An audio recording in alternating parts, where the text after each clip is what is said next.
Shalom Bapak Ibu, Saudara-saudari, adik-adik yang sangat dikasihi oleh Tuhan Yesus.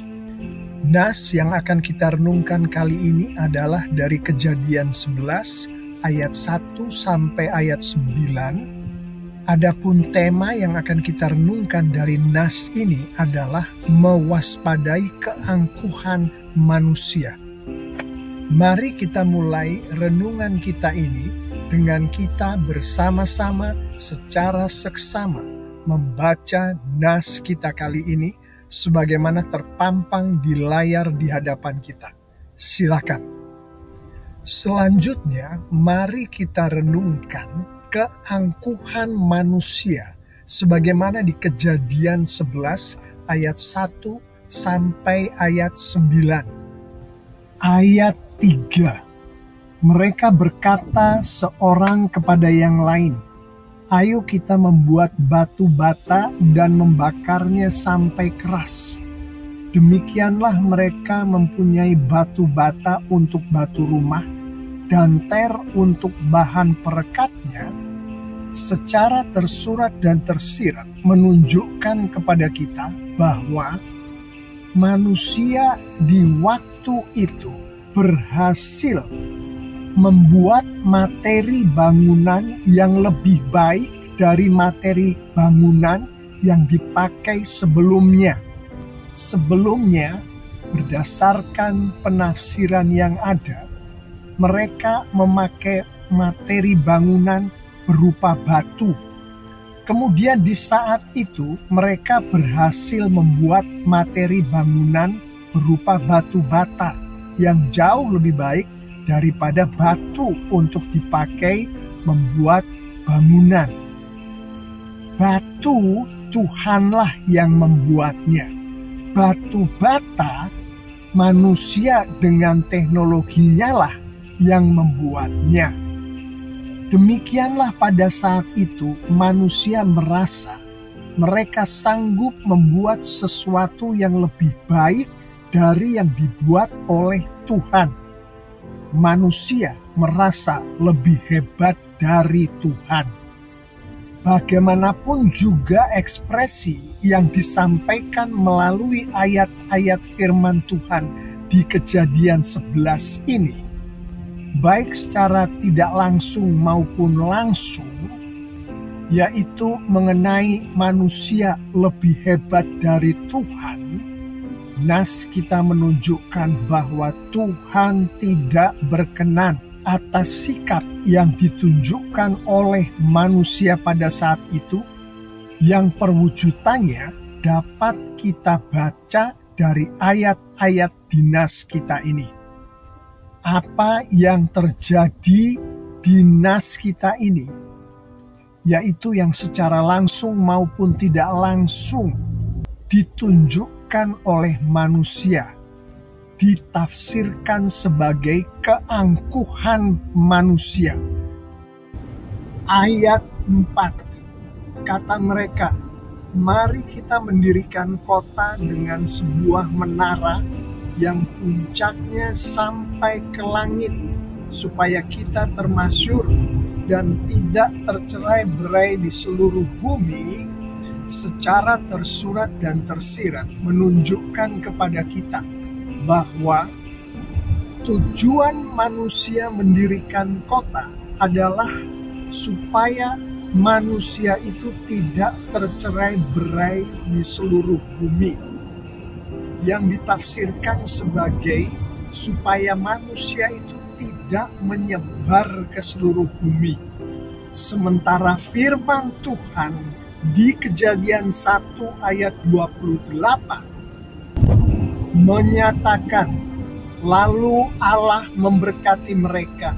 Setelah itu ia berfirman, beranak cuculah, penuhi serta taklukkanlah bumi, kuasailah ikan, burung, dan semua binatang." Tuhan berkehendak agar manusia memenuhi bumi, yang ditafsirkan sebagai Tuhan berkehendak agar manusia menyebar, memenuhi bumi.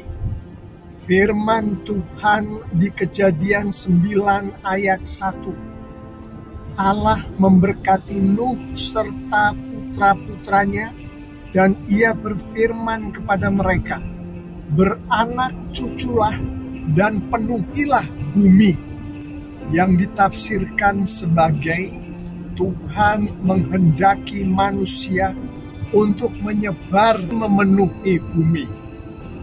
Nas kita ini secara tersirat menunjukkan kepada kita bahwa manusia merasa bahwa hikmat manusia itu lebih baik daripada hikmat Tuhan. Kehendak manusia itu lebih baik daripada kehendak Tuhan. Manusia menghendaki untuk tidak menyebar. Tuhan menghendaki untuk manusia itu menyebar ke seluruh bumi. Apa yang dilakukan oleh manusia di nas kita ini, di Kejadian 11 ini, ditafsirkan sebagai keangkuhan manusia. Masih di ayat 4, mari kita mendirikan sebuah menara yang puncaknya sampai ke langit, supaya kita termasyhur. Secara tersurat dan tersirat menunjukkan kepada kita bahwa tujuan manusia mendirikan menara itu adalah supaya manusia termasyhur, supaya manusia dipermuliakan. Sementara firman Tuhan di Ulangan 6 ayat 13, takutlah kepada Allah dan beribadahlah kepadanya, dan demi namanya saja kamu bersumpah, yang ditafsirkan sebagai hanya Allah lah, hanya Tuhanlah yang harus dan yang boleh dipermuliakan. Secara tersirat menunjukkan kepada kita bahwa manusia pada masa itu menghendaki untuk diri mereka dipermuliakan. Sementara firman Tuhan dengan jelas menyatakan bahwa hanya Tuhan sajalah yang harus, yang boleh, yang dapat dipermuliakan. Apa yang dilakukan oleh manusia di nas kita ini ditafsirkan sebagai keangkuhan manusia. Alkitab secara tersurat dan tersirat menunjukkan kepada kita bahwa Tuhan menganggap keangkuhan sebagai penyembahan terhadap ilah lain, penyembahan terhadap berhala, yaitu manusia yang angkuh adalah manusia yang mengilahkan dirinya sendiri. Alkitab juga menunjukkan dengan jelas bahwa Tuhan membenci keangkuhan, membenci penyembahan terhadap ilah lain, membenci penyembahan terhadap berhala. Tuhan membenci manusia yang angkuh, manusia yang mengilahkan dirinya sendiri. Inilah sikap Tuhan atas keangkuhan manusia. Lebih jauh, sikap Tuhan atas keangkuhan manusia termasuk Tuhan tidak menghendaki keangkuhan manusia berada di hadapan Tuhan. Tuhan menolak keangkuhan manusia untuk hadir di hadapan Tuhan. Atas keangkuhan manusia yang adalah dosa besar terhadap Tuhan, atas dosa manusia ini, nas kita menunjukkan Tuhan turun tangan di dalam kehidupan manusia, Tuhan mengambil alih rencana manusia untuk dibuat sesuai, untuk dibuat menjadi rencana Tuhan, dan Tuhan menghukum manusia yang angkuh ini. Mari kita renungkan beberapa sikap Tuhan terhadap keangkuhan manusia ini. Pertama adalah Tuhan turun ke dalam kehidupan manusia. Tuhan turun tangan di dalam kehidupan manusia. Ayat 5 sampai ayat 7. Maka turunlah Tuhan untuk melihat kota dan menara yang didirikan oleh manusia. Lalu ia berkata, mereka ini satu bangsa dengan satu bahasa. Dan ini baru permulaan dari rencana-rencana mereka. Tak lama lagi mereka akan sanggup melakukan apa saja yang mereka kehendaki. Sebaiknya kita turun dan mengacaukan bahasa mereka supaya mereka tidak mengerti lagi satu sama lain secara tersurat dan tersirat, menunjukkan kepada kita bahwa untuk keangkuhan yang sedang terjadi di dalam kehidupan manusia pada saat itu, Tuhan turun ke dunia untuk ikut campur di dalam kehidupan manusia pada saat itu. Tujuan Tuhan adalah supaya manusia tidak melakukan rencana-rencana mereka itu. Alkitab menunjukkan kepada kita, baik secara tersurat maupun tersirat, Tuhan menghendaki hanya rencana-rencana Tuhanlah yang terjadi di dunia ini, yang terjadi di dalam kehidupan manusia-manusia ciptaannya. Tuhan tidak menghendaki rencana-rencana manusia terjadi di dunia ini. Salah satu cara yang dipakai oleh Tuhan adalah Tuhan mengacaukan bahasa manusia, sehingga manusia itu tidak mengerti lagi satu sama lain. Kedua adalah Tuhan selalu membuat rencana Tuhan terwujud di dunia ini. Manusia tidak dapat merubah rencana Tuhan, tidak dapat merusak rencana Tuhan. Rencana Tuhan selalu terjadi. Ayat 8, demikianlah Tuhan mencerai-beraikan mereka ke seluruh bumi, lalu berhentilah mereka mendirikan kota itu. Secara tersurat dan tersirat menunjukkan kepada kita bahwa dengan Tuhan mencerai-beraikan manusia ke seluruh bumi, maka rencana Tuhan sebagaimana di Kejadian 1 ayat 28 dan Kejadian 9 ayat 1, yaitu Tuhan menghendaki manusia untuk memenuhi bumi. Tuhan menghendaki manusia untuk menyebar, memenuhi bumi. Sebagaimana Alkitab menunjukkan kepada kita, rencana Tuhan untuk membuat manusia memenuhi bumi ini terjadi. Alkitab menunjukkan kepada kita dengan jelas rencana-rencana Tuhanlah yang selalu terjadi di dalam dunia ini, di dalam kehidupan setiap umat ciptaan Tuhan, di dalam kehidupan manusia. Bukan rencana-rencana manusia yang terjadi di dunia ini.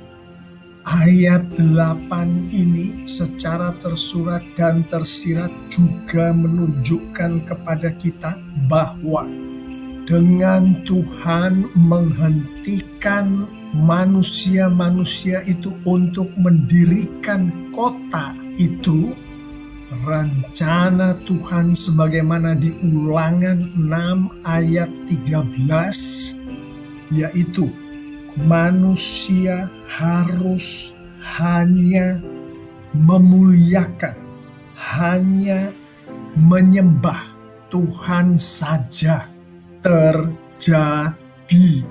Bukanlah manusia yang membangun kota dan menara yang disembah, yang dipermuliakan.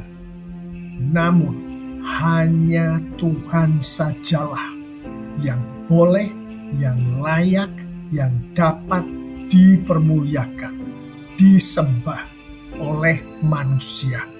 Kembali firman Tuhan menunjukkan kepada kita bahwa rencana-rencana Tuhanlah yang terjadi di dunia ini, bukan rencana-rencana manusia manapun, bukan rencana-rencana manusia yang sehebat apapun, yang dapat membangun kota, yang dapat membangun menara.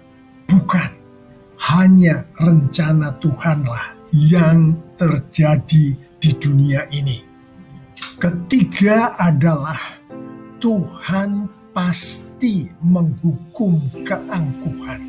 Tuhan pasti menghukum manusia-manusia yang angkuh. Ayat 7 sampai ayat 9. Sebaiknya kita turun dan mengacaukan bahasa mereka, supaya mereka tidak mengerti lagi satu sama lain.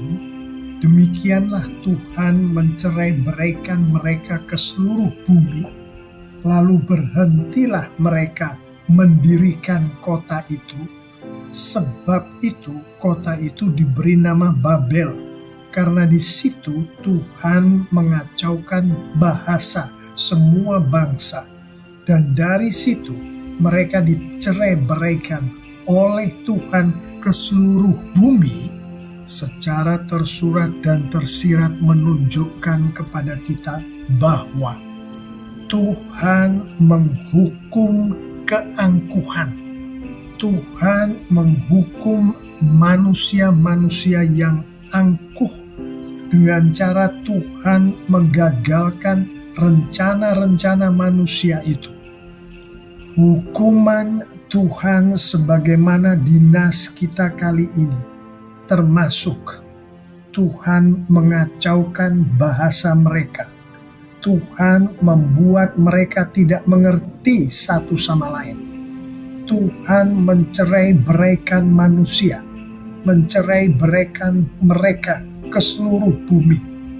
Tuhan membuat mereka berhenti mendirikan kota sebagaimana yang direncanakan oleh manusia-manusia itu. Tuhan juga membuat mereka berhenti mendirikan menara itu. Alkitab kembali menunjukkan kepada kita, baik secara tersurat maupun tersirat, bahwa rencana-rencana Tuhanlah yang selalu terjadi dan pasti terjadi, bukan rencana-rencana manusia yang terjadi di dunia ini. Bapak, Ibu, saudara-saudari, adik-adik yang sangat dikasihi oleh Tuhan Yesus, demikianlah renungan kita kali ini mengenai mewaspadai keangkuhan manusia. Keangkuhan manusia yang angkuh dibenci oleh Tuhan. Itulah sebabnya kita semua sebagai yang saya imani, orang-orang percaya yang sejati, pengikut-pengikut Kristus yang sudah lahir baru, harus sungguh-sungguh waspada akan keangkuhan kita sendiri. Karena Tuhan pasti menghukum keangkuhan, Tuhan pasti menghukum manusia-manusia yang angkuh.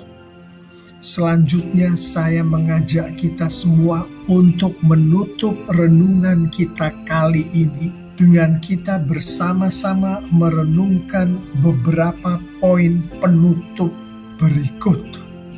Poin-poin penutup yang akan kita renungkan bersama ini adalah berdasarkan kenyataan bahwa keangkuhan manusia-manusia angkuh itu masih ada di dunia ini, di hari-hari ini. Masih ada manusia yang hidup angkuh. Masih ada manusia yang mengilahkan dirinya sendiri. Keangkuhan ini, mengilahkan diri sendiri ini dilakukan oleh manusia antara lain dengan cara manusia itu tidak mentaati firman Tuhan. Manusia itu mentaati kehendak hati mereka sendiri. Manusia itu berpikir bahwa kehendak hati mereka lebih baik daripada kehendak hati Tuhan yang ada di dalam firman Tuhan. Dan sama seperti yang sudah kita renungkan tadi, sikap Tuhan atas keangkuhan, sikap Tuhan atas manusia-manusia yang angkuh adalah Tuhan membenci keangkuhan, membenci penyembahan terhadap ilah lain, terhadap berhala. Tuhan membenci manusia-manusia yang mengilahkan dirinya sendiri. Dan sebagaimana juga sudah kita renungkan tadi, atas keangkuhan manusia-manusia ini, atas manusia-manusia yang angkuh ini, atas manusia-manusia yang berdosa ini, Tuhan berkenan turun ke dalam kehidupan manusia. Tuhan berkenan turun tangan di dalam kehidupan manusia. Tuhan berkenan mengambil alih rencana manusia dan membuatnya menjadi rencana Tuhan. Dan Tuhan berkenan menghukum keangkuhan, menghukum manusia-manusia angkuh itu. Demikianlah yang terjadi pada manusia-manusia di masa Menara Babel itu. Demikian pula lah yang terjadi pada manusia-manusia di hari-hari ini. Itulah sebabnya di hari-hari ini Tuhan pun turun tangan. Tuhan pun turun ke dalam kehidupan manusia-manusia ciptaan Tuhan itu. Tuhan pun mengambil alih rencana manusia untuk dijadikan rencana Tuhan. Tuhan pun menghukum manusia-manusia angkuh itu. Sebagaimana firman Tuhan di Yohanes 3 ayat 16, karena begitu besar kasih Allah akan dunia ini, sehingga Ia telah mengaruniakan anaknya yang tunggal, supaya setiap orang yang percaya kepadanya tidak binasa, melainkan beroleh hidup yang kekal. Secara tersurat dan tersirat menunjukkan kepada kita, yaitu Tuhan turun ke dalam kehidupan manusia, yaitu Tuhan turun tangan di dalam kehidupan manusia, dengan Tuhan menurunkan anaknya yang tunggal, Tuhan kita Yesus Kristus, ke dunia, ke dalam kehidupan manusia.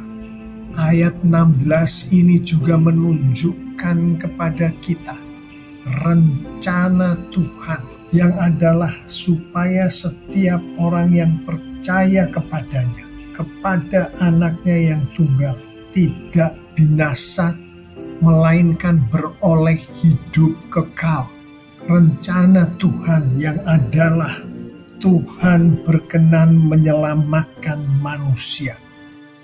Ayat 16 ini juga menunjukkan kepada kita bahwa Tuhan menghukum mereka yang tidak percaya kepadanya, tidak percaya kepada anaknya yang tunggal, hukuman itu adalah kebinasaan kekal.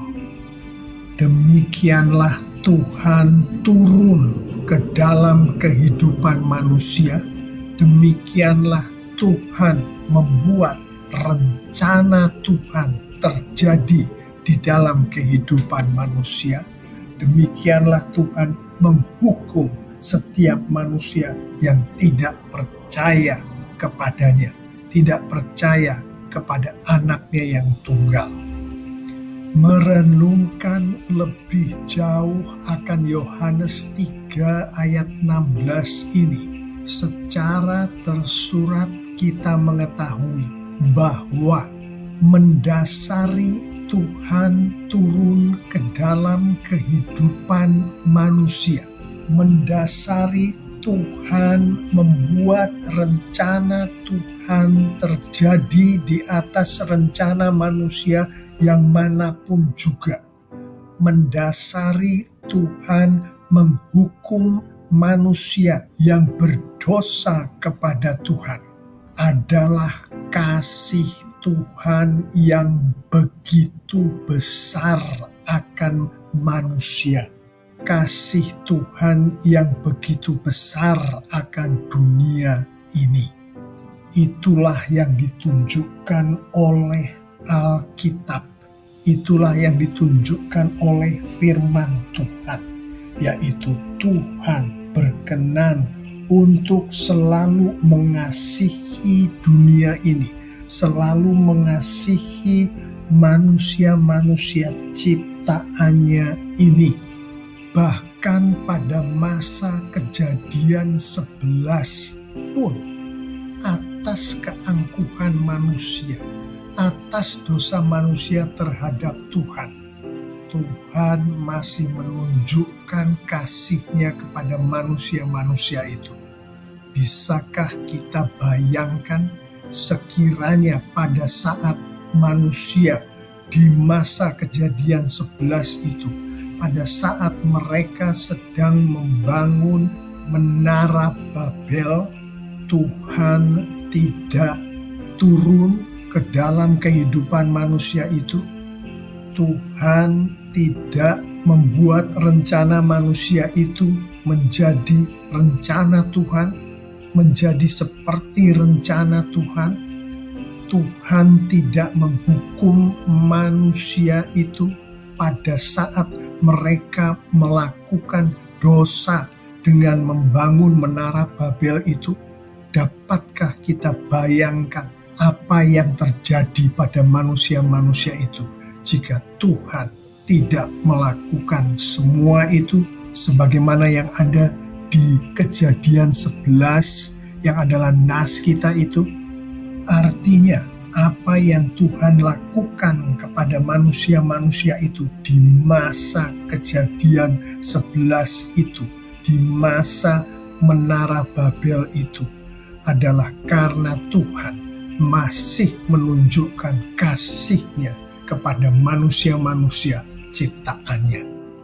Mengetahui akan begitu besarnya kasih Tuhan kita kepada kita, mengetahui pula bahwa Tuhan kita membenci keangkuhan, membenci kalau kita menjadi manusia yang angkuh. Mari kita akhiri renungan kita kali ini dengan kita bersama-sama merenungkan beberapa penerapan dan perwujudan dari penerapan sebagaimana berikut ini. Wahai pengikut-pengikut Kristus yang sudah lahir baru, wahai kita semua, berdoalah dengan khusyuk setiap waktu, memohon kepada Tuhan agar Roh Kudus Tuhan berkenan memampukan dan berkenan membuat kita untuk selalu sensitif dan mengetahui dan mengerti rencana-rencana Tuhan di dalam kehidupan kita, sebagaimana dinyatakan oleh Tuhan di dalam firman Tuhan, di dalam Alkitab. Dengan taat melakukan rencana-rencana Tuhan di dalam kehidupan kita itu, yaitu sesuai dengan petunjuk yang ada di firman Tuhan, yang ada di dalam Alkitab. Adapun perwujudan-perwujudan dari penerapan-penerapan yang baru saja kita renungkan tadi, termasuk kita semua membaca dan merenungkan dan mengerti firman Tuhan, membaca dan merenungkan dan mengerti Alkitab setiap hari di dalam kehidupan kita, sehingga melalui Alkitab itu Roh Kudus Tuhan membuat kita sensitif terhadap rencana-rencana Tuhan di dalam kehidupan kita.